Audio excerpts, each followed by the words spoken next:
आप सभी का स्वागत है तथागत एडुज़ोन पर। आज हम यूपी स्पेशल में यूपी का जो बजट 2024-25 है, उसको देखेंगे कि क्या-क्या उसमें इम्पोर्टेंट फैक्टर हैं। तो चलो पहला शुरू करते हैं। जो बजट है, इसे कब पेश किया गया तो 5 फरवरी 2024 को यूपी के जो वित्त मंत्री हैं सुरेश खन्ना, इन्होंने राज्य की विधानसभा में वित्तीय वर्ष 2024-25 के लिए बजट प्रस्तुत किया है। तो वित्त मंत्री कौन है? सुरेश खन्ना है। बिहार में पूछा गया था वहाँ के वित्त मंत्री। वित्तीय वर्ष 2024-25 बजट के क्या प्रावधान है? तो प्रस्तुत जो बजट है का आकार है 7,36,434.71 करोड़ है। तो कितना है? 7,36,437.71 करोड़ रुपए का बजट है, जो कि अभी तक का राज्य का यूपी का सबसे बड़ा बजट रहा है। और वर्ष 2024-25 में बजट में कितना है? तो 24,863.57 करोड़ रुपए की जो है नई परियोजनाएं शामिल की गई। तो 24,863.57 करोड़ रुपए की नई परियोजनाएं हैं। प्रदेश सरकार की नीतियां विशेष रूप से युवा, महिला, किसान और गरीबों को उत्थान में समर्पित हैं। तो इनकी नीतियों में मेन कौन है? युवा है, महिलाएं हैं, गरीब हैं और किसान शामिल हैं। प्राप्तियां क्या हैं? तो बजट की जो अनुमानित प्राप्तियां हैं कुल 7,21,333.82 करोड़ लाख रुपए हैं। और कुल प्राप्तियों में जो राजस्व प्राप्तियां हैं वो कितने? तो 6,06,802.40 करोड़ रुपए की हैं। उसके बाद में 1,14,531.42 करोड़ रुपए की पूंजीगत प्राप्तियां शामिल हैं। तो प्राप्तियां जो सरकार की होती हैं, एक तो राजस्व प्राप्तियां होती है, दूसरी पूंजीगत। तो राजस्व में 6,06,802 करोड़ है और पूंजीगत प्राप्तियों में 1,14,531 करोड़ रुपए हैं। राजस्व प्राप्तियों में कर राजस्व का जो हिस्सा है वो कितना है? 4,88,902 करोड़ रुपए है। इसमें राज्य का जो कर राजस्व है, मतलब टोटल कर राजस्व में 4,88,902 करोड़ रुपए है। उसमें से जो कर राज्य का कर राजस्व है उसमें 2,70,088 करोड़ रुपए तथा केंद्रीय करों में जो राज्य को अंश मिलता है। तो जो वित्त आयोग है उसकी अनुशंसा पर राज्यों को अंश दिया जाता है। उसमें कितना? टोटल 41% भाग है जो राज्यों को अंशदान के रूप में दिया जाता है। उसमें से यूपी को कितना मिला है? तो 2,18,816 करोड़ रुपए में दिया गया है। जो कुल व्यय अनुमानित है वो कितना है? तो बजट में कुल व्यय 7,36,437.71 लाख करोड़ रुपए है। कुल व्यय में से 5,32,655 करोड़ रुपए राजस्व लेखे के लिए। तो सबसे ज्यादा जो व्यय कर रही सरकार राजस्व व्यय पर कर रही है। और पूंजी व्यय पर कितना कर रही है? तो 2,03,782.38 करोड़ रुपए का व्यय किया जाएगा। समेकित निधि की जो समेकित निधि की प्राप्तियों में कुल व्यय घटाने के पश्चात 15,103 करोड़ रुपए 89 लाख रुपए का घाटा अनुमानित है। तो जो समेकित टोटल घाटा है 15,103 करोड़ रुपए 89 लाख है। ठीक है। तो लोक लेखे से जो लोक लेखे का जो घाटा है कितना है? तो 5,500 करोड़ रुपए की शुद्ध प्राप्तियां अनुमानित है। तो लोक लेखे से कितनी? 5,500 करोड़ रुपए की शुद्ध प्राप्तियां अनुमानित हैं। प्रारंभिक शेष 38,189.66 लाख करोड़ रुपए के हिसाब से लेते हैं। तो अंतिम शेष जो है कितना बच रहा है? तो 28,585 करोड़ रुपए का अनुमानित किया गया है। बजट में राजस्व बचत 74,147 करोड़ 7 लाख रुपए अनुमानित है। 2024-25 के लिए राजकोषीय जो घाटा है वो 86,530.51 करोड़ रुपए अनुमानित किया गया है, जो कि जो कुल घरेलू उत्पादन यानी कि कुल राज्य की जो जीडीपी है उसका कितना? 3,46% है। तो ये इंपॉर्टेंट है कि राजकोषीय घाटा कितना है। मतलब संख्या में देखें तो 86,530.51 करोड़ रुपए है और परसेंटेज में देखें तो 3,46% अनुमानित किया गया है। उसके बाद बजट में जो धन आवंटन किया गया है सबसे ज़्यादा किसको किया गया है? तो ओवरऑल देखें तो शिक्षा को किया गया कितना? 76,035 करोड़ रुपए। फिर दूसरे नंबर पर है ऊर्जा को किया गया 57,071 करोड़ रुपए। तीसरे नंबर पर पुलिस अवसंरचना को किया गया है तो 39,516 करोड़ रुपए। लोक निर्माण विभाग को कितना? तो 34,858 करोड़ रुपए दिया गया है। तो चार ये मेन है जिनको बजट का प्राइमरी भाग दिया गया है। पहले नंबर पर शिक्षा को 76,035 करोड़ रुपए। ये पूछ सकता है, बिहार में भी आया था इस तरीके का, सबसे ज़्यादा बजट आवंटन किसको किया गया है? तो शिक्षा को किया गया है। ऊर्जा को दूसरे नंबर पर किया गया 57,000 करोड़ रुपए है। पुलिस को 39,516 करोड़ रुपए। लोक निर्माण को 34,858 करोड़ रुपए किया गया है। फिर पांचवें नंबर पर 27,600 करोड़ रुपए स्वास्थ्य एवं परिवार कल्याण को। नगर विकास को 25,698 करोड़। ग्रामीण विकास को 25,409 करोड़। नमामि गंगे व ग्रामीण जलापूर्ति को 25,710 करोड़ रुपए। पंचायती राज को 21,197 करोड़ रुपए। भारी उद्योग मध्यम उद्योग को 21,054 करोड़ रुपए दिया गया है। फिर सर्व शिक्षा अभियान, अब ये तो ओवरऑल दिया गया शिक्षा को। अब ओवरऑल अगर में से देखें कि कौन सी परियोजना, सब परियोजना को सबसे ज़्यादा दिया गया है। तो उसमें सबसे ज़्यादा अगर हम देखेंगे तो 36,095 करोड़ किसको दिया गया? राष्ट्रीय ग्रामीण एवं आजीविका मिशन जो है इसको 36,095 करोड़ रुपए दिया गया, पहले नंबर पर है। और उसके बाद में जल जीवन मिशन को 22,000 करोड़ रुपए दिया गया है। फिर तीसरे नंबर पर अगर हम देखेंगे तो शिक्षा जो है सर्व शिक्षा अभियान उसको 21,310 करोड़ रुपए दिया गया है। फिर वृद्धा व विधवा व पेंशन विभाग को 12,620 करोड़ रुपए और मनरेगा को 5,660 करोड़ रुपए दिया गया है। फिर पीएम ग्राम सड़क योजना को 3,668 करोड़, पीएम आवास योजना को 63,989 करोड़, स्वच्छ भारत मिशन को कितना दिया गया तो 7,575 करोड़ रुपए प्रावधान किया गया। तो इस तरीके से अगर योजना के माध्यम से देखें सबसे ज़्यादा किस योजना को दिया गया है तो राष्ट्रीय ग्रामीण आजीविका मिशन को 36,000 करोड़ रुपए और दूसरे नंबर पर जल जीवन मिशन है। उसके बाद ओवरऑल किस डिपार्टमेंट को यानी कि किस विभाग को सबसे ज़्यादा दिया गया तो शिक्षा विभाग को दिया गया है। पहले पे शिक्षा है, दूसरे पे जो ऊर्जा है। फिर आगे देखते हैं क्या है। 2024-25 में प्रदेश की जीडीपी जो है कितना है तो 25 लाख करोड़ रुपए पहुंचने का अनुमान लगाया गया है। मतलब 7,36,000 करोड़ रुपए का बजट पेश करके अनुमान ये लगाया गया कि 2024-25 में जीडीपी को जो 25 लाख करोड़ रुपए तक पहुंचने का अनुमान हो जाएगी। फिर किसानों के लिए तो क्या है, अक्टूबर 2023-24 के अक्टूबर माह तक लगभग 37 लाख किसान क्रेडिट कार्ड वितरण किया गया है। प्रधानमंत्री फसल बीमा योजना के अंतर्गत 2022-23 के लाभ लगभग कितने तो 10 लाख बीमित कृषकों को माह अक्टूबर 2023 तक 831 करोड़ रुपए की क्षतिपूर्ति का भुगतान किया गया है। प्रधानमंत्री किसान सम्मान निधि योजना जो है उसके तहत दिसंबर 2023 तक लगभग 63,000 करोड़ की धनराशि डीबीटी के माध्यम से 2 करोड़ 62 लाख कृषकों के खातों में हस्तांतरित की गई। ये एग्जैक्ट डाटा पूछ सकता है कितनी 63,000 करोड़ रुपए धनराशि अभी तक आवंटित की गई है, कितने 2 करोड़ 62 लाख कृषकों के खातों में। प्रधानमंत्री किसान मानधन योजना के अंतर्गत प्रदेश के लघु एवं सीमांत कृषकों को 60 वर्ष की आयु प्राप्त करने पर पुरुष एवं महिला दोनों के लिए कितना है तो 3,000 रुपए सुनिश्चित मासिक पेंशन प्रदान की जाएगी। ये प्रधानमंत्री जो मानधन योजना है ये इसीलिए थी ही। अगली है महिला एवं बाल विकास मंत्रालय। तो निराश्रित महिला पेंशन योजना अंतर्गत पात्र लाभार्थियों को देय पेंशन की धनराशि 500 रुपये प्रतिमाह जो थी उसको बढ़ाकर के 1,000 रुपये प्रतिमाह कर दिया गया है। ये इंपॉर्टेंट हो सकता है। योजना में 2023-24 की तृतीय तिमाही तक 31,28,000 निराश्रित महिलाओं को लाभान्वित किया गया है। मुख्यमंत्री कन्या सुमंगला योजना के अंतर्गत पात्र जो बालिकाएं थी को 6 विभिन्न श्रेणियों में कुल 25,000 रुपये की सहायता प्रदान की जा रही है।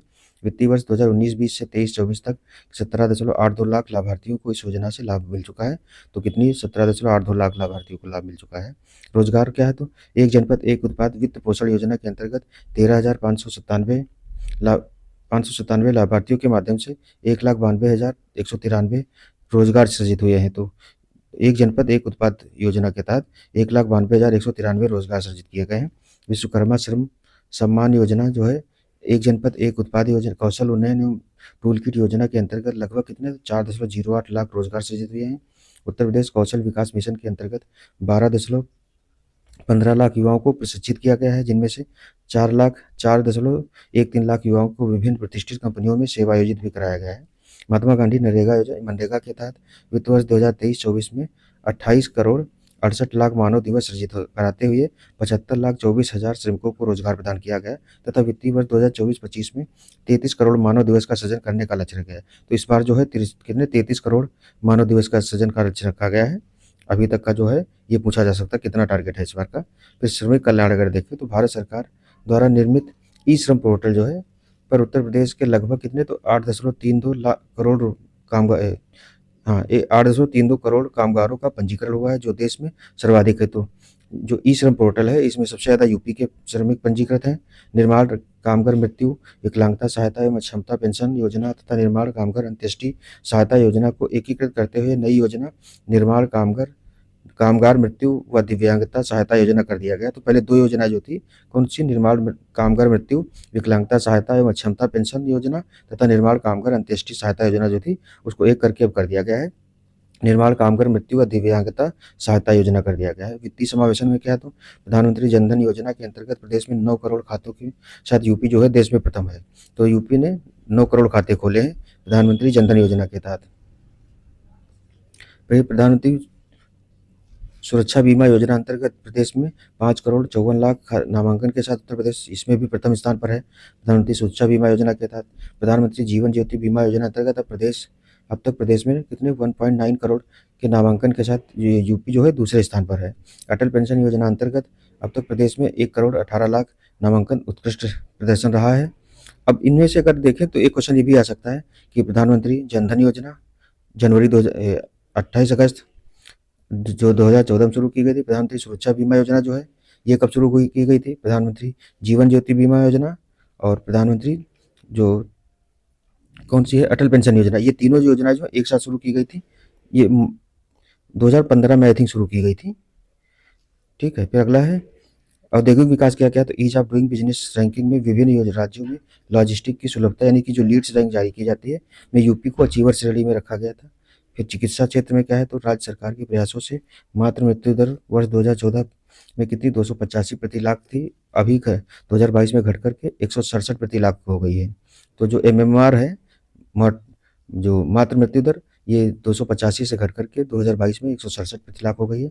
शिशु मृत्यु दर जो है वर्ष 2014 में 48 प्रति हजार पर थी, जो कि घट करके 2020 में 38 हो गई है, तो 10 अंक घट गई है।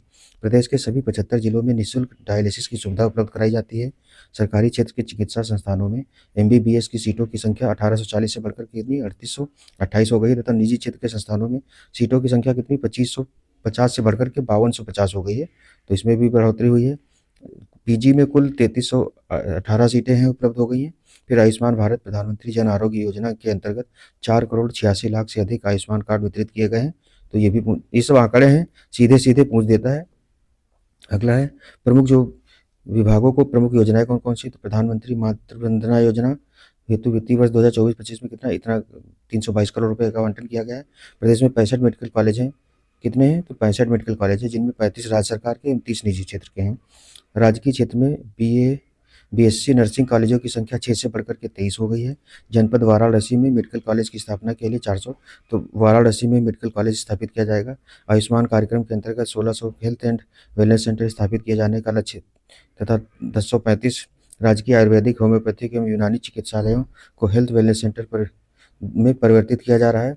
वित्तीय वर्ष 2024-25 में आयुष विभाग के अंतर्गत महायोगी गुरु गोरखनाथ आयुष विश्वविद्यालय गोरखपुर का निर्माण, तो महायोगी गुरु गोरखनाथ आयुष विश्वविद्यालय गोरखपुर का निर्माण किया जाएगा। अगला है कि जनपद अयोध्या में राजकीय आयुर्वेदिक महाविद्यालय एवं जनपद वाराणसी में राजकीय होम्योपैथिक मेडिकल कॉलेज की स्थापना की जाएगी। गोरखपुर में आयुष विश्वविद्यालय का, फिर उसके बाद अयोध्या में राजकीय आयुर्वेदिक महाविद्यालय और वाराणसी में राजकीय होम्योपैथिक विद्यालय मेडिकल कॉलेज की स्थापना की जाएगी। और स्थापना में औद्योगिक क्या है, तो बुंदेलखंड क्षेत्र में एक नए औद्योगिक विकास प्राधिकरण जो है बीडा का गठन किया गया है। तो बुंदेलखंड इंडस्ट्रियल डेवलपमेंट अथॉरिटी जो है ये बीडा होगी। गंगा एक्सप्रेसवे जो परियोजना है, तो 2057 करोड़ 76 लाख रुपए की व्यवस्था प्रस्तावित है, जो वर्तमान की वर्ष की तुलना में दोगुने से ज़्यादा है। गंगा एक्सप्रेसवे की लंबाई कितनी है, तो 597 दशमलव समथिंग कुछ किलोमीटर है। ये क्वेश्चन मतलब इम्पॉर्टेंट है, इसकी लंबाई सबसे ज़्यादा लंबाई अभी तक भारत का एक्सप्रेसवे है। आगरा लखनऊ एक्सप्रेसवे जो पूर्वांचल एक्सप्रेसवे को जोड़ने हेतु नए लिंक एक्सप्रेस के निर्माण के लिए 500 करोड़ रुपए की व्यवस्था की गई। अटल इंडस्ट्रियल इंफ्रास्ट्रक्चर मिशन हेतु 400 करोड़ रुपए की व्यवस्था प्रस्तावित है, जो वर्तमान वर्ष के सापेक्ष 33% अधिक है। सिंचाई एवं जल संसाधन विभाग क्या है, तो इस सरकार द्वारा 31 सिंचाई परियोजनाएं पूर्ण, जिससे 22,75,000 हेक्टेयर से अधिक सिंचन क्षमता सृजित कर, जिससे 46,69,000 कृषक लाभान्वित हैं। विभिन्न जनपदों में 6600 राजकीय नलकूपों के आधुनिकीकरण तथा डार्क जोन में स्थित, ये देना नहीं जरूरी है। फिर नागरिक उड्डयन क्या है, तो गत वित्तीय वर्ष 2000 वर्ष की तुलना में चालू वित्तीय वर्ष में हवाई यात्रा करने वाली की संख्या में कितनी, तो 19.2% की बढ़ोतरी हुई है, जो हवाई यात्रा करने में है। हवाई कनेक्टिविटी के लिए चयनित एयरपोर्ट्स तथा अलीगढ़, आजमगढ़, मुरादाबाद, श्रावस्ती, चित्रकूट विकसित हैं। तो ये अलीगढ़, आजमगढ़, मुरादाबाद, श्रावस्ती तथा चित्रकूट विकसित किए गए हैं। मेयरपुर कहाँ का है, सोनभद्र, सरसावा, सहारनपुर का है। एयरपोर्ट का विकास किया जा रहा है अभी। अयोध्या में महर्षि वाल्मीकि अंतर्राष्ट्रीय हवाई अड्डा अयोध्या धाम का विकास किया जा रहा है। अयोध्या में एयरपोर्ट की स्थापना व विस्तार हेतु 150 करोड़ रुपए की व्यवस्था की गई है। फिर ऊर्जा से रिलेटेड क्या है, तो प्रधानमंत्री सहज बिजली हर घर योजना सौभाग्य के तहत गरीब परिवारों को निःशुल्क एवं अन्य ग्रामीण परिवारों को 50 रुपये की 10 मासिक किस्तों में बिजली कनेक्शन देने की सुविधा की दी गई है। इस योजना में 62.18 लाख इच्छुक घरों को विद्युत कनेक्शन दिए गए हैं। भारत सरकार को ग्रीन एनर्जी कॉरिडोर 2.2 परियोजना के अंतर्गत प्रदेश के बुंदेलखंड क्षेत्र में सौर ऊर्जा उत्पादन हेतु 4000 मेगावाट क्षमता के सोलर पार्क का विकास किया जाएगा। जो बुंदेलखंड एक्सप्रेसवे है, ये प्रदेश का पहला हरित एक्सप्रेसवे है। ग्रीन एक्सप्रेसवे कौन सा है, तो बुंदेलखंड एक्सप्रेसवे जो है वही। तो वहाँ पर क्या है, तो ग्रीन एनर्जी कॉरिडोर परियोजना के तहत सोलर पार्क का विकास किया जाएगा 4000 मेगावाट क्षमता का, और कहाँ, तो बुंदेलखंड में एरिया में किया जाएगा। उत्तर प्रदेश सौर ऊर्जा नीति 2022 के अंतर्गत जो है अगले 5 वर्षों में 22,000 मेगावाट, तो यूपी की जो सौर ऊर्जा नीति कब आई थी? 2022 में आई थी। इसके तहत अगले 5 वर्षों में 22,000 मेगावाट विद्युत उत्पादन का लक्ष्य रखा गया है। प्रदेश में वर्तमान में लगभग 2600 मेगावाट की सौर ऊर्जा परियोजनाएं संचालित हैं। अभी जो अयोध्या है, इसको सोलर मॉडल सोलर सिटी घोषित किया गया है, जो कि अपनी कितना, तो 40 मेगावाट इसने विद्युत क्षमता जो है सौर ऊर्जा से प्राप्त कर ली है। आवास एवं शहरी नियोजन क्या है? तो Delhi Ghaziabad Meerut corridor regional rapid transit system परियोजना में उत्तर प्रदेश के अंशदान कितना, तो 914 है। ये दिल्ली से और वहाँ मेरठ जाने के लिए जो दिल्ली गाजियाबाद होते मेरठ जाएगी, ये क्या है, रीजनल रैपिड ट्रांजिट सिस्टम, इसका नाम मोदी जी के नाम पर भी रखा गया है। और ये कहाँ से, तो अभी गाजियाबाद के साहिबाबाद से मेरठ तक के लिए चालू भी हुई है। कानपुर मेट्रो रेल परियोजना में उत्तर प्रदेश के अंश के रूप में 395। आगरा मेट्रो रेल परियोजना, ये छोड़ दो, अंश इतना नहीं पूछेगा। नगर विकास वर्ष 2021 में प्रारंभ की गई अमृत 2 पॉइंट योजना के हेतु 4500 करोड़ रुपए की व्यवस्था है। महाकुंभ मेला 2024 के भव्य आयोजन हेतु क्या, तो 2500 करोड़ रुपए की बजट का प्रावधान किया गया है। ये पूछ सकता है सीधे से डाटा, कितना, 2500 करोड़ रुपए इस बार है। 2019 में जो हुआ था, उसमें लगभग हमें लगता है 1350 करोड़ रुपए था बजट का प्रावधान। अगर कोई हो तो बता सकता है, इस तरीके से किया गया था, क्योंकि डाटा का हो सकता है पिछला वाला पूछ देगा। ये इस बार का महाकुंभ जो है बहुत बड़ा, मतलब 12 वर्षों वाला महाकुंभ है, इस वजह से। फिर अगली है मुख्यमंत्री green road infrastructure development scheme urban जो है के अंतर्गत 800 करोड़ रुपए के प्रस्तावित, जो वर्तमान वर्ष के सापेक्ष 60% ज़्यादा है। प्रदेश के शहरों को बाढ़ की समस्या एवं जलभराव से मुक्ति हेतु अर्बन फ्लड एवं स्टार्म वाटर ड्रेनेज योजना प्रारंभ करने के लिए 1000 करोड़ रुपये व्यवस्था की गई है। कृषि हेतु तो प्रदेश में कृषि क्षेत्र की विकास दर 5.1% प्राप्त करने का लक्ष्य रखा गया है, तो कितना, 5.1% प्राप्त करने का लक्ष्य है। कृषि को प्रोत्साहन प्रदान करने के उद्देश्य से 3 नई योजनाएं शुरू की गई हैं, यथा राज्य कृषि विकास योजना, विश्व बैंक सहायतित यूपी एग्रीज योजना, उत्तर प्रदेश के विकास खंडों एवं ग्राम पंचायतों में automatic weather station, automatic rain gauge की स्थापना जो की जाएगी। तो 3 योजनाएं शुरू की गई हैं, राज्य कृषि विकास योजना, विश्व बैंक सहायतित यूपी एग्रीज योजना और तथा automatic weather station, automatic rain gauge की स्थापना की है। इस योजना हेतु कम से 200 करोड़ रुपये एवं 60 करोड़ रुपये की व्यवस्था की गई। मुख्यमंत्री खेत सुरक्षा योजना प्रारंभ की जा रही है, जिसके लिए कितने, 50 करोड़ रुपए। गन्ना विकास एवं चीनी उद्योग क्या है, तो प्रदेश में औसत गन्ना उत्पादकता 72 मीट्रिक टन प्रति हेक्टेयर से बढ़कर के 84 मीट्रिक टन प्रति हेक्टेयर हो गई है। तो ये इंपॉर्टेंट हो सकता है, क्योंकि यूपी जो है गन्ना के मामले में उत्पादन में पहले स्थान पर है। दुग्ध विकास क्या है, तो दुग्ध संघों के सुदृढ़ीकरण एवं पुनर्जीवित करने की योजना हेतु 106 करोड़, ये नहीं। नंद बाबा दुग्ध मिशन योजना, ये आरओ में साथ क्वेश्चन भी आया था, इससे रिलेटेड पूछा था कि इसमें किसको किसको शामिल किया गया है। तो 74 करोड़ रुपए, 21 लाख रुपए की व्यवस्था प्रस्तावित, जो वर्तमान वर्ष की तुलना में 21% अधिक है। उत्तर प्रदेश दुग्ध उत्पाद प्रोत्साहन नीति 2022 के अंतर्गत प्रदेश में स्थापित होने वाली इकाइयों को प्रोत्साहन हेतु 25 करोड़ रुपए की व्यवस्था की गई है। फिर जनपद मथुरा में 30,000 लीटर प्रतिदिन क्षमता तो के नवीन डेयरी प्लांट के निर्माण हेतु 23 करोड़ रुपए। मत्स्य क्षेत्र में क्या यूपी का योगदान है, तो प्रधानमंत्री मत्स्य संपदा योजना के अंतर्गत एक्वा पार्क के निर्माण की नई योजना हेतु 190 करोड़ रुपए। फिर पिछले दिनों राज्य को best state for inland fisheries का प्रथम पुरस्कार प्राप्त हुआ है। फिर सूक्ष्म लघु एवं मध्यम उद्यम, प्रदेश के शिक्षित एवं चयनित प्रशिक्षित युवाओं को स्वरोजगार से जोड़कर नए सूक्ष्म उद्योगों की स्थापना हेतु वित्तीय संसाधन उपलब्ध कराए जाने के उद्देश्य से मुख्यमंत्री युवा उद्यमी विकास अभियान प्रारंभ किया गया है, जिसके लिए 1000 करोड़ रुपए की व्यवस्था प्रस्तावित है। इस योजना से आगामी 10 वर्षों में 10 लाख नए युवा उद्यमी तैयार करने का लक्ष्य है। प्रारंभ में इस योजना के से 1 लाख लोगों को जोड़ा जाएगा। उन्हें अधिकतम 5 लाख रुपए ब्याज मुक्त ऋण जो है 4 वर्ष के लिए दिया जाएगा। ऋण की गारंटी जो है सरकार की होगी। निजी क्षेत्र में औद्योगिक संस्थानों को प्रोत्साहित करने हेतु 10 प्लेस पार्क स्थापित किए जा रहे हैं। औद्योगिक संस्थानों को प्रोत्साहित करने हेतु 10 प्लेस पार्क स्थापित किए जाएंगे प्रदेश में।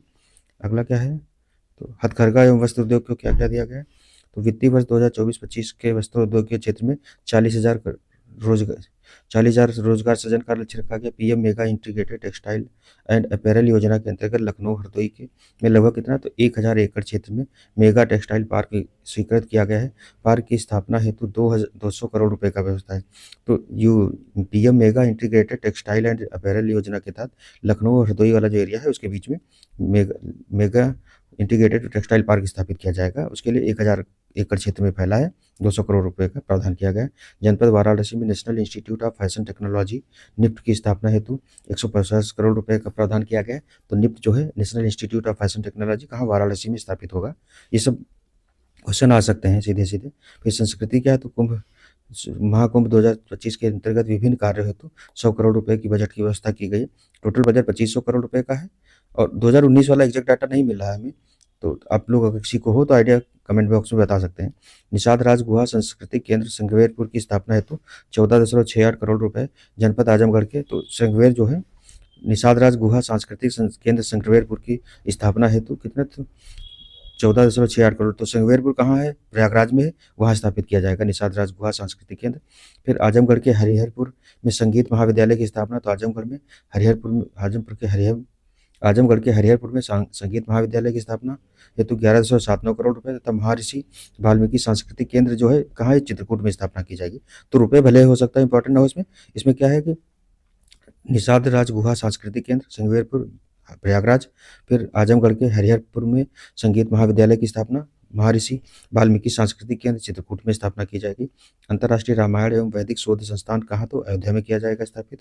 पर्यटन के क्षेत्र में क्या है तो उत्तर प्रदेश में वर्ष 2023 में जनवरी से अक्टूबर तक 37 करोड़ 90 लाख से अधिक पर्यटक आए, जिनमें भारतीय पर्यटकों की संख्या कितनी? लगभग 37 करोड़ 77 लाख एवं विदेशी पर्यटकों की संख्या 13 लाख। तो यूपी में कितने? 37 करोड़ 90 लाख से अधिक पर्यटक आए हैं, उसमें से 37 करोड़ 77 लाख जो है वो देश के ही हैं और विदेशी पर्यटक जो है 13 लाख ही हैं। आध्यात्मिक पर्यटन को बढ़ावा देने के लिए अयोध्या, काशी, मथुरा, नैमिषारण्य, विंध्याचल, देवीपाटन और बरेली को नॉर्थ कॉरिडोर से जोड़ा जाएगा। तो इनके लिए नॉर्थ कॉरिडोर बनाया जाएगा, जितने भी ये आध्यात्मिक पर्यटन है उनको एक साथ जोड़ने के लिए। फिर अगला है वन एवं पर्यावरण, तो राज्य सरकार प्रदेश में हरितमा वृद्धि के जो ग्रीनरी है उसके बढ़ावा देने हेतु सतत प्रयासरत है। वर्तमान में उत्तर प्रदेश में वनावरण एवं वृक्षावरण जो टोटल है, वनावरण एवं वृक्षावरण प्रदेश के भौगोलिक क्षेत्र का कितना है तो 9.23% है। सीधे आंकड़ा आरओ में आ चुका है और आगे भी आएगा, इसमें ये पूछा जाता है। वर्ष 2030 तक वनावरण एवं वृक्षावरण जो है यूपी सरकार का प्रोजेक्ट है कि 15% वृक्षावरण किया जाएगा। कब तक? 2030 तक।